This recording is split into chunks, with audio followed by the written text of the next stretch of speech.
All right, two things I learned about relationships that God gave me peace about, that I have misconceptions through His Word.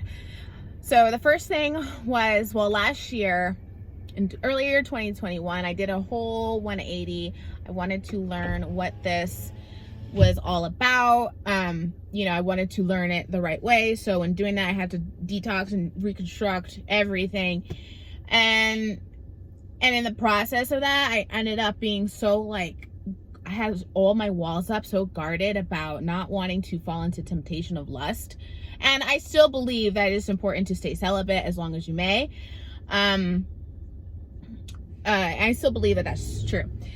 But I was just so guarded, though, that even the natural pull, when you are attracted to someone, the sensations you do experience, I would just absolutely block that off. And my whole mentality was, no, I'm not going to allow myself to feel these things until I'm really just going to be,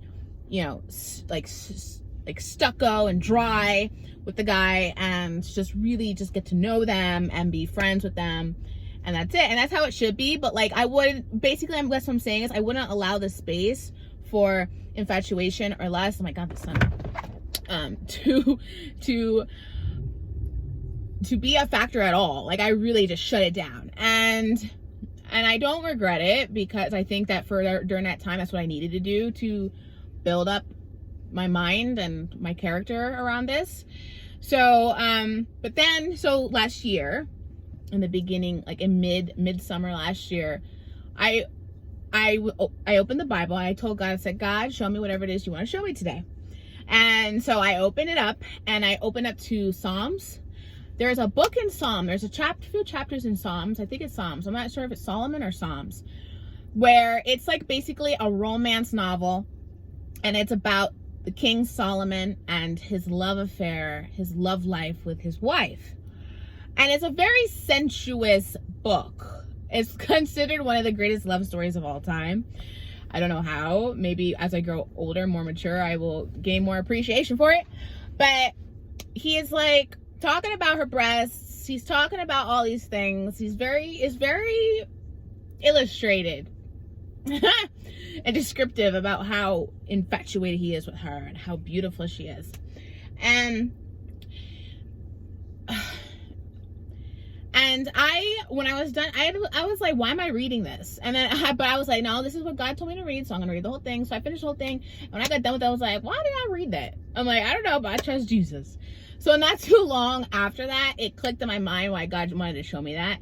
He wanted me to see this romance novel in his book, in the Bible, in the Word, because he wanted to show me that God designed this, that he designed it, and it has its place, and it serves its purpose, just like everything else serves a great purpose. So don't do what I'm doing, quit it, allow it to have its place. Now, does that mean to go and be a hoe and sleep with every no, that's not what it means.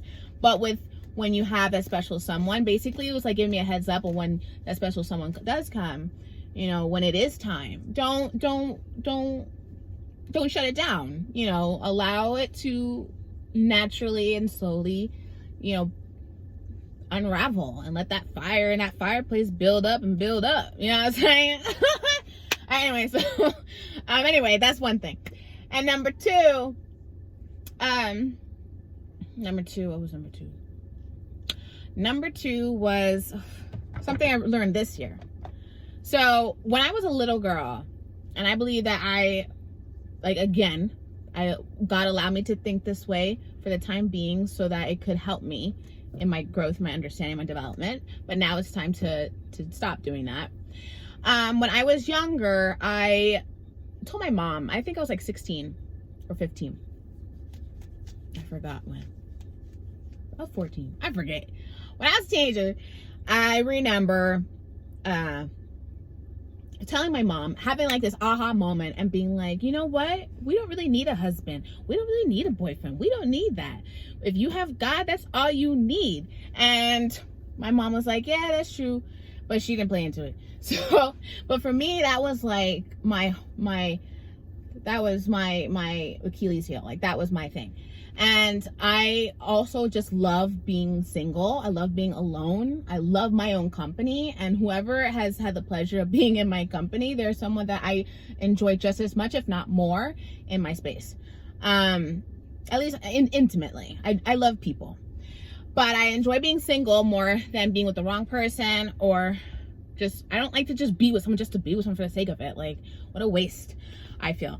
So, for a long time, that just was my MO. And then in recent years, it became a thing where I started to pride myself on it, because I would see how much other people would struggle. And I think learning what I learned recently is also helping me have humility about it, because I did have some pride about being someone who's able to and wants to stay single. I see people who are just jumping from relationship to relationship, and it's so seedy. And it's not cool. And it's hard to see other people not being able to just be single and enjoy themselves.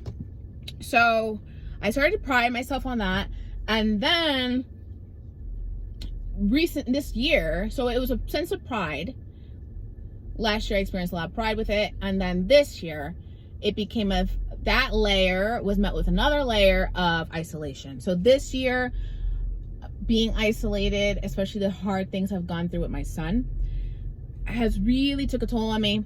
I usually love being alone. This year isolation was not cool. And my mom, I barely see my family. They come in and out. I'm most of the time I spend a lot of my time alone out here with just my son and I. So now it's a different kind of alone. But I was still cool with being single. Then in late spring,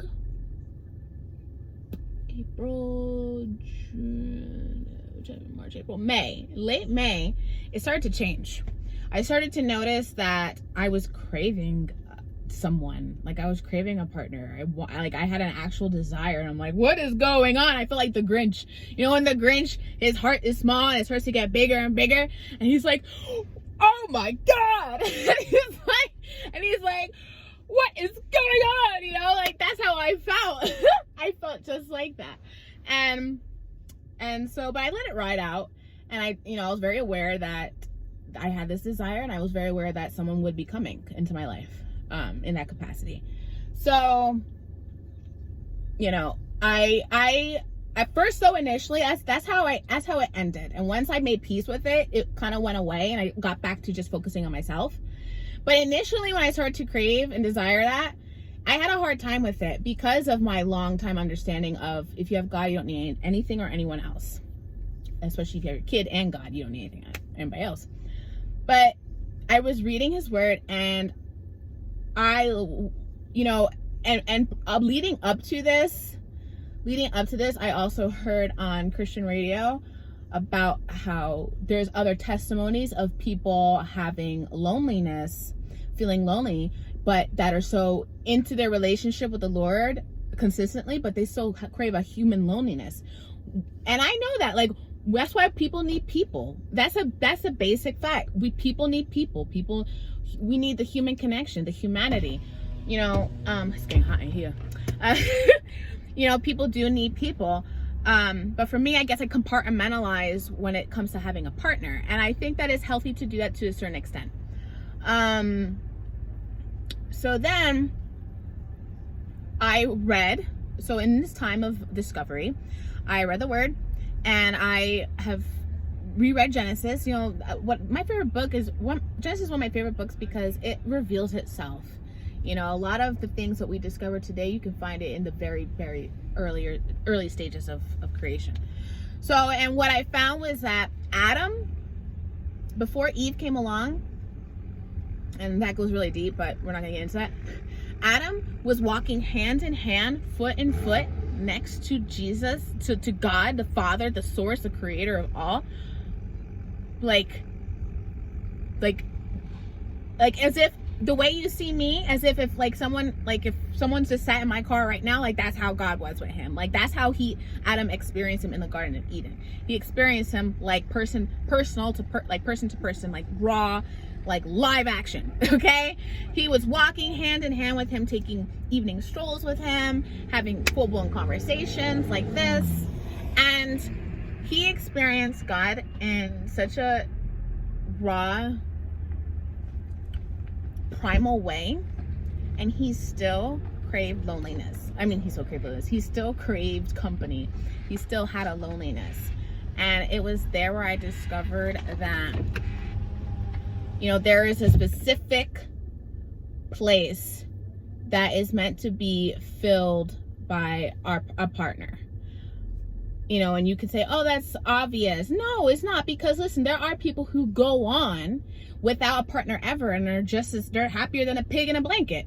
Like Paul. Paul is an apostle who was like a serial monogamous to himself and just had a relationship with God, and that was it. And he speaks on that a lot. And and learning this, I learned, it humbled me, and I learned that marriage and being single are two polar ends of the spectrum, but they both have two things in common. One is that they're both designed for our growth. Two is that they're both gifts. It's a gift to be able to stay single, and it's a gift to be able to be in marriage. And it shouldn't, like any other gift, any other divine gift that God gives us, it shouldn't be taken for granted. So that definitely humbled me a lot. And it gave me peace to be like, okay, it's okay for me to experience this now new desire of wanting a partner.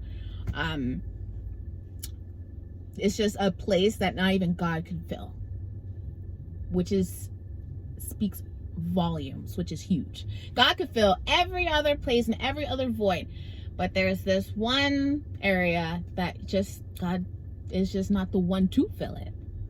That blew my mind.